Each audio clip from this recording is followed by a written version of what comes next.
Hello students and welcome to the online teaching learning method. Our subject is Industrial Instrumentation IME 22420 and we are on the unit number 4, that is level measurement, which carries 14 marks, that is 1-4. Our today's lecture number 17 and topic presentation on capacitance type level measurement. Our institute vision is excellence in technical education to empower youth, and the missions, there are 3 missions. Mission 1 is imparting quality technical education to prepare students with excellent technical skill. Second mission is to develop competent and employable diploma engineers as a responsible citizen. And third mission is strengthening industry institute interaction. Our departmental vision is to develop professional electrical engineers ready to face the challenges in the global environment, and on the basis of that there are 3 missions. Mission 1 is develop technically strong and professional engineers to meet industry needs, develop ethical values, discipline and teamwork and leadership qualities in students, and third is develop students to enhance employability. Our POs, there are 3 different PO. PO 1 is provide socially responsible environment friendly solutions to electrical engineering related broad-based problems adapting professional ethics. Second PO is adapt state of the art electrical engineering broad-based technologies to work in multidisciplinary work environments, and third PO is solve broad-based problems individually and as a team member communicating effectively in the world of work. There are 7 different POs, that is program outcomes, basic and discipline specific knowledge, problem analysis, design or development of solution, engineering tools, experimentation and testing, engineering practice for society, sustainability and environment, project management and lifelong learning. The course outcomes are student will able to maintain different types of level transducers, and learning outcomes are student will be able to maintain different types of transducers used for measurement of various parameters. Well, our today's topic is capacitance type level measurement. इसके पहले हमने level measurement last video में देखा था हमने, चूँकि हमारा ये यूनिट का पहला ही वीडियो था जिसमें हमने देखा था कि लेवल क्या होता है और बेसिकली उसका क्लासिफिकेशन देखा था. तो अभी आज से हम लोग देखेंगे कि अलग अलग लेवल मेजरमेंट आप कैसे करते हो. तो पहला जो लेवल मेजरमेंट दिया है that is a capacitance type level measurement. अब सभी लोगों को पता है कैपेसिटेंस बोला है, दैट मीन्स कुछ ना कुछ फ़र्क आपके कैपेसिटेंस वैल्यू के ऊपर होने वाला है. अब कैपेसिटर का मतलब क्या, कैपेसिटेंस बोला है तो दैट मीन्स कैपेसिटर होना बहुत ज़रूरी है. कैपेसिटर का मतलब क्या होता है कि 2 पैरेलल प्लेट्स जो होती है, when the 2 parallel plates are there and in between the 2 parallel plates when the dielectric medium is going to be present then it is known as the capacitor. 2 parallel plates के बीच में अगर dielectric medium present है तो उसे आप क्या कहते हो, कैपेसिटर कहते हो. अब यहाँ कैपेसिटर कहाँ है वो हमें सबसे पहले देखना पड़ेगा. तो हम डायग्राम की तरफ मुड़ते हैं अभी. तो डायग्राम में देखो एक वेसल दिया गया है या फिर एक मेटल टैंक बोल सकते हो आप जिसे. वो मेटल टैंक जो है वो मेटल टैंक में एक नॉन कंडक्टिव इंसुलेटिंग मीडियम डाला है. दैट मीन्स कोई तो भी लिक्विड डाला है, या सॉलिड फॉर्म में भी हो सकता है, गैशियस फॉर्म में भी हो सकता है. So it is a non conductive insulating medium. अब उसमें आप लोगों ने एक इलेक्ट्रोड डाला है, एक प्रोब डाला है. वो प्रोब आपको दिख रहा होगा, pipe in the pipe probe.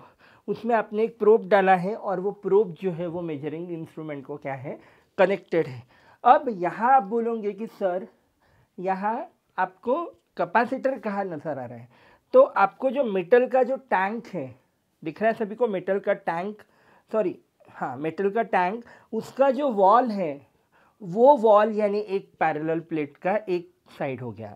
और जो प्रोब दिख रहा है आपको, जो नॉन कंडक्टिव इंसुलेटिंग मीडियम में हमने जो प्रोब डाला है वो प्रोब यानी दूसरा साइड हो गया पैरेलल प्लेट का. फिर से एक बार बता रहा हूँ मैं, जो आपका मेटल टैंक है उसकी वॉल यानी एक पैरेलल प्लेट हो गई, और प्रोब जो डाला है हमने नॉन कंडक्टिव इंसुलेटिंग मीडियम में वो आपके कैपेसिटर का दूसरा प्लेट हो गया. सो ये 2 प्लेट्स हो गई पैरेलल प्लेट्स जो कि कैपेसिटर जैसे एक्ट करेंगी. और कैपेसिटेंस फॉर्म करने के लिए हम यहाँ जो यूज़ करने वाले हैं वो है डाइलेक्ट्रिक मीडियम. तो ये जो 2 प्लेट्स के बीच में आपको दिख ही रहा है कि वहाँ नॉन कंडक्टिव इंसुलेटिंग मीडियम रखा है, वो कोई भी हो सकता है, लिक्विड भी हो सकता है, सॉलिड भी हो सकता है, या गैशियस फॉर्म में भी हो सकता है, कोई भी फॉर्म में हो सकता है, लेकिन वो नॉन कंडक्टिव इंसुलेटिंग मीडियम है जो कि डाइलेक्ट्रिक मीडियम जैसे एक्ट करेगा। अब यह कैपेसिटेंस प्रिंसिपल आपका यूज़ होता है। अब तो यहाँ सभी को समझ में आ गया कैपेसिटर कैसे फॉर्म हो रहा है। अब यहाँ कैपेसिटर तो फॉर्म हो गया, बीच में मीडियम भी है।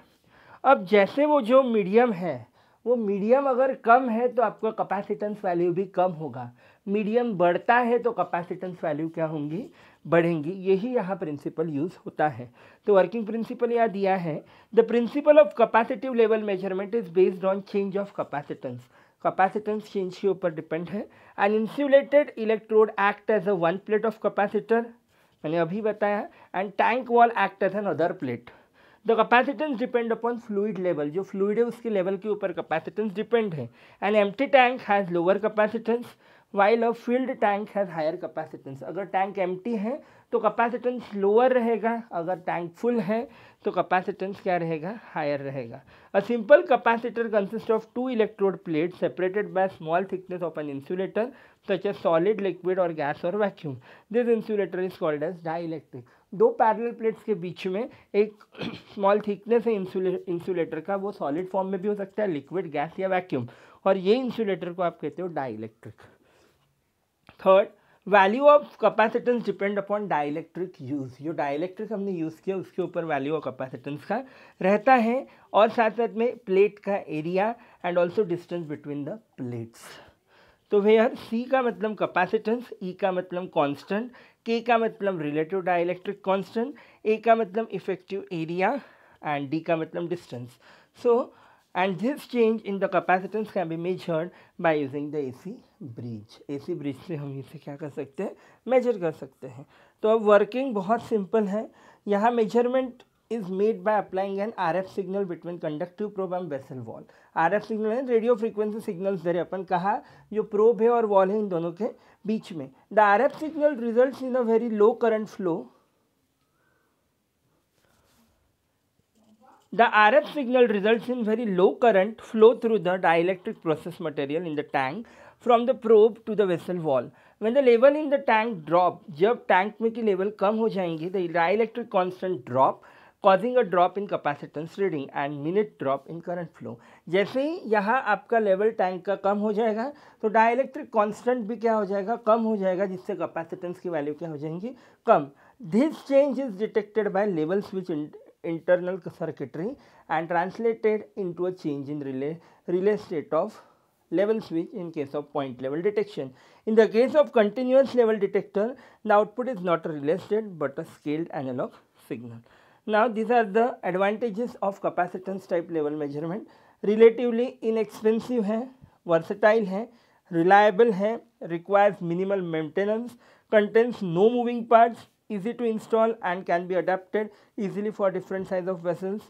Good range of measurement from few centimeters to about 100 mm range.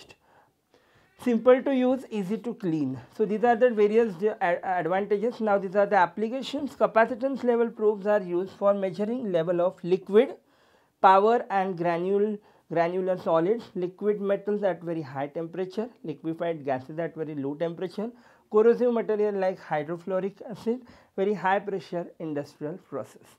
So I will summarize my lecture. Today we have learned about capacitance type level measurements, what are its advantages, disadvantages and what is the application. So by this we have mapped the following POs, and thank you. Up till now, keep learning.